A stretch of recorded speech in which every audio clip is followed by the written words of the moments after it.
introduce someone who is not a stranger to you, somebody who has a profound talent at dealing with adults that are oppositional and non-compliant.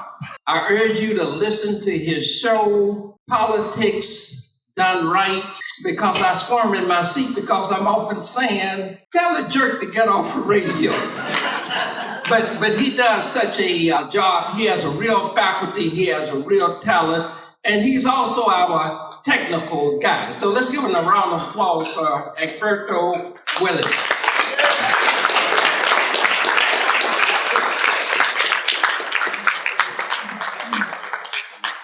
Well, it's really all about a special lady. I only have 2 minutes, so I have to be quick, and her history could last 20 minutes, 30, 40 minutes. She has built her legacy from a strong principle of faith and unwavering defense of freedom and a staunch belief in fairness, and exemplifies the American ideal that one person can make a difference. She received her high school diploma from Booker T. Washington High School in Houston and has a bachelor's of science in biology from Texas Southern University, a master's of education from Purdue University, and a JD degree from Thurgood Marshall School of Law, and a master's of law in international law from the University of Houston. She has worked tirelessly for Texas' most vulnerable populations and relentlessly fights for increased the personal needs allowance that seniors in nursing homes are allowed to keep for purchasing items like mouthwash, cell phone minutes, and haircuts. She is the longest serving African-American woman in Texas history and helped found the Texas legislature's Black Caucus. This upcoming 88th session will be her 50th year of service to the state of Texas.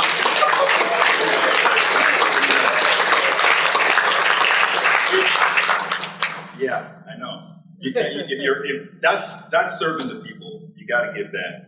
She has proven her commitment to those less fortunate with her tireless fight for equality and opportunity for all throughout her illustrious career.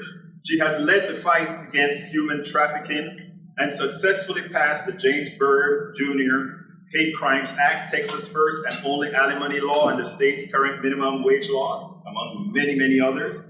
She's a women's rights champion, passing legislation requiring insurance coverage for 3D mammograms, anti-cancer oral medication, testing for the human papillomavirus, extended protections for victims of domestic violence, and increased access to certified sexual nurse examiners for victims of sexual assault.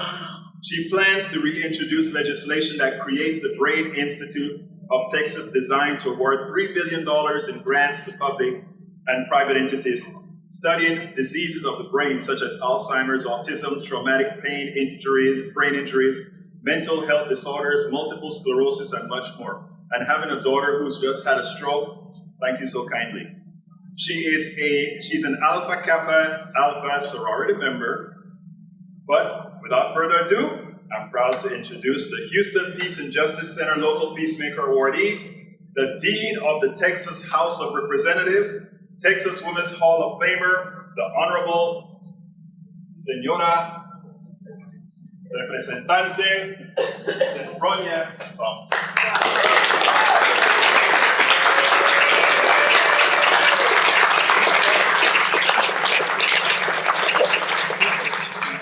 Ladies and gentlemen, I am indeed honored to receive this award. I was thinking as Albert was introducing, saying those introductory remarks, there was a guy named Mr. Holloman.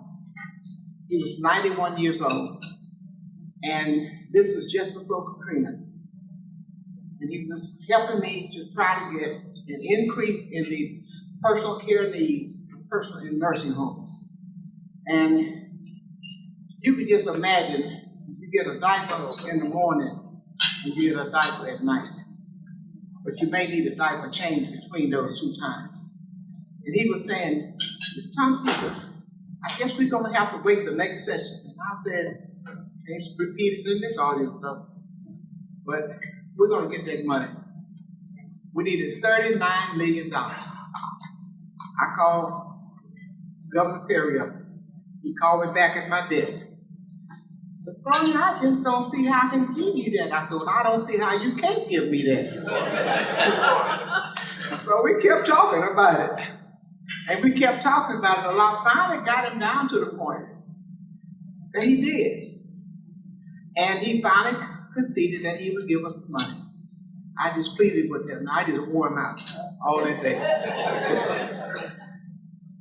After that happened, and we got the money, this guy was 91 years old. He always came to the Capitol lobby. And he died knowing that he had accomplished a goal that he had worked so hard for. He was a member of the Silver Hair Legislators. Votes matter, election matter, but more importantly, people matter. And I guide my life by something in the Bible that says, speak for those who are voiceless, who cannot speak for themselves. And I consider myself a drum named direct for those persons who are helpless, who cannot speak, who cannot stand up and fight, who cannot go to the Capitol, who cannot articulate a need that they have, a solution that they may have. And I am so interested in continuing my fight. I'm 83 years old. I see my little sister sitting over there, Tammy Campbell. But God willing, I'm ready to fight another 10 or 12 years.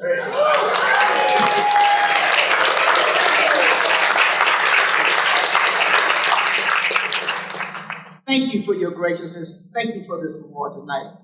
It means a lot to me, and I'm so humbled that you chose me for this award. Thank you.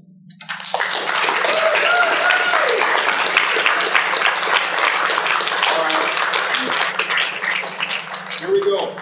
Texas State Representative Senfronia Thompson, we recognize and acknowledge your place in history as an unrelenting and tenacious force of nature. You advocate for equity and justice for those disaffected and disenfranchised. Springing from the core root of your advocacy is compassion for those forgotten, for those whose problems appear just too hard to solve, like the one you just mentioned, and for those whose voices are silenced or ignored. Your service keeps hope burning for a more just future. For all you do, both the seen and the unseen. Thank you, thank you. Presented at HBJC Peacemaker Awards dinner, Saturday, November 12, 2022. Bill Crozier, President, Houston Peace and Justice Center. Thank you.